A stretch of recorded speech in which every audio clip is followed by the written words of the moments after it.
Bueno, chicos, continuamos con la cuarta fuerza molecular que nos queda pendiente, que son los puentes o la fuerza puentes de hidrógeno.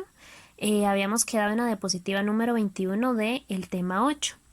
Los puentes de hidrógeno, bueno, son muy fáciles de identificar porque siempre vamos a tener un enlace de unión entre un átomo de hidrógeno y un átomo ya sea de flúor, oxígeno o nitrógeno, ¿verdad? Que son los que vienen por acá. Una forma muy fácil de aprendernos es aprendiendo la palabra FON, flúor, oxígeno y nitrógeno. Algunos ejemplos de puente de hidrógeno es, por ejemplo, cuando tenemos una molécula, en este caso de ácido fluorhídrico, cuyo átomo de hidrógeno se une a otra molécula que tenga ya sea un oxígeno, como en este caso, un flúor o un nitrógeno. Entonces, este es el ejemplo de ácido fluorhídrico unido a una molécula de agua. Entonces tenemos hidrógeno unido con oxígeno. A su vez, aquí hay un puente de hidrógeno entre el hidrógeno y el flúor, y acá tenemos dos puentes de hidrógeno entre el oxígeno con cada hidrógeno.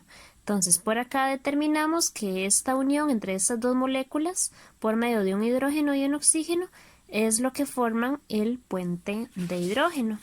Tenemos por acá otro ejemplo que son dos moléculas de amoníaco NH3. Una parte de una de las moléculas de amoníaco está unida con la otra molécula de amoníaco por medio de su nitrógeno, entonces tenemos un nitrógeno unido a un hidrógeno. Recuerden que las condiciones eran FON, flúor, oxígeno o nitrógeno unido a un hidrógeno. Entonces, en este caso tenemos la unión de hidrógeno-nitrógeno, por lo cual tenemos un puente de hidrógeno formado por acá. También tenemos dos moléculas entre sí de agua unidas y se van a unir como un átomo de hidrógeno de una de las moléculas de agua con un átomo de oxígeno de otra molécula de agua, ¿verdad? Entonces por acá tenemos la formación de un puente de hidrógeno. Un poco también estos ejemplos lo pueden encontrar en la diapositiva número 21.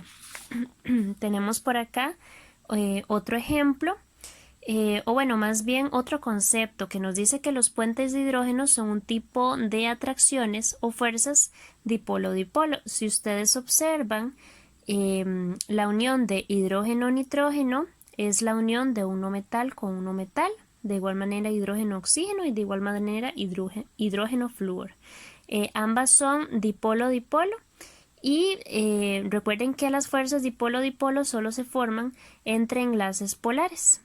Por lo tanto, aquí dibujé la electronegatividad, que en este caso el más electronegativo es nitrógeno, oxígeno y flúor respectivamente, por lo cual cada una de estas moléculas son polares, ¿verdad? Por eso se dice que son un tipo de fuerza dipolo-dipolo. Sin embargo, es un tipo de fuerza dipolo-dipolo, pero podemos decir que es un tipo de fuerza dipolo-dipolo más fuerte. ¿Por qué? Por la gran diferencia de electronegatividad que se forma, por ejemplo, entre el hidrógeno con cada uno de estos tres. Entonces, es un tipo de dipolo-dipolo, pero muy, muy fuerte. Tenemos un concepto que también viene en la diapositiva 23 y 24, que nos viene hablando de cómo se comporta el agua cuando comienza a congelarse. Recuerden que habíamos visto de este tema de fuerzas intermoleculares que más bien cuando una molécula pasa del estado líquido, por ejemplo, al estado sólido, la unión de las moléculas, o lo que pasa es que las moléculas se van uniendo cada vez más entre sí al pasar de líquido a sólido, ¿verdad? O sea, por ejemplo, a través del enfriamiento o congelamiento, como dice acá. Sin embargo, bueno, eso pasa en la mayoría de los líquidos que pasan a estado sólido.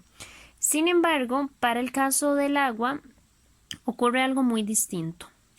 Por la forma tridimensional de las moléculas de agua, ellas comienzan a unirse de forma tal que van formando un tipo de hexágono. Eso pueden verlo más ampliamente en estas diapositivas, pero ellas comienzan a unirse de manera tal que más bien se van creando como espacios vacíos entre esas moléculas del agua al unirse.